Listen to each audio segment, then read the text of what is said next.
कसं आहे की मी जवळजवळ 25 ते 30 मिनिटं आमची भेट झाली आणि मी त्यांचं म्हणणं होतं आधी की जे बीडला झालंय ते अतिशय माणुसकीच्या याला काळीमा फासणारं असं कृत्य आहे आणि त्याचं मी कुठेही समर्थन करत नाही.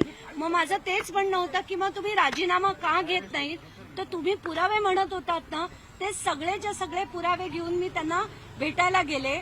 आज त्यांना मी दाखवलंय की कसं धनंजय मुंडे, राजश्री मुंडे आणि वाल्मिक कराड यांचे एकत्र बिझनेसेस कसे आहेत, त्यांच्या कंपन्यांमध्ये आर्थिक नफा कसा मिळतोय आणि कसं ऑफिस ऑफ प्रॉफिटमध्ये हे सगळं बसतंय आणि म्हणून तुम्ही कुठल्याही परिस्थितीत त्यांचा राजीनामा घेतला पाहिजे.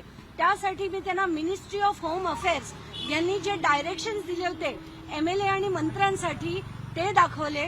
त्या व्यतिरिक्त जे रिप्रेझेंटेशन ऑफ पीपल्स ऍक्ट 1951 याच्याप्रमाणे 102(1)(a) आणि 191 हे दोन आर्टिकल्स ज्याच्यात सरळ सरळ लिहिलंय की कुठलाही आमदार किंवा मंत्री स्वतःसाठी किंवा त्याच्या घरच्यांसाठी आर्थिक नफा मिळवू शकत नाही. तर महाजनकोकडनं यांना कसा नफा मिळतोय हे पेपर्स दाखवले. त्यानंतर त्यांना मी त्यांची असलेली दहशत आणि त्यांचे असलेले सो कॉल्ड समर्थक, जे समर्थक नाहीये पण ते दहशतवादी आहेत अक्षरशः, म्हणजे त्यांनी इतक्या मोठ्या प्रमाणावर जी बीडमध्ये दहशत केली आहे त्याचे सगळेच्या सगळे फोटो, रील्स अगदी शांतपणे त्यांनी बघून घेतले आणि त्यांनी असं सांगितलंय की उद्या दुपारी 12 वाजता त्यांची आणि मुख्यमंत्र्यांची मीटिंग आहे आणि त्यात हे सगळे डिटेल्स जे आज मी त्यांना कागदपत्र दिलेत ते सगळीच्या सगळी कागदपत्रांवर डिस्कशन ते उद्या मुख्यमंत्र्यांबरोबर घेतील आणि पुढचा निर्णय जो आहे तो ते घेतील.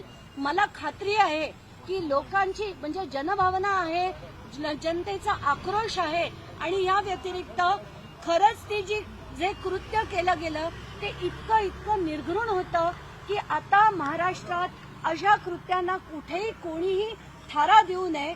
म्हणूनच आपला लढा आहे हे देखील मी त्यांना सांगितलं आणि त्यांचं पण तेच मत होतं की याच्या पुढे असं कधीही होऊ नये.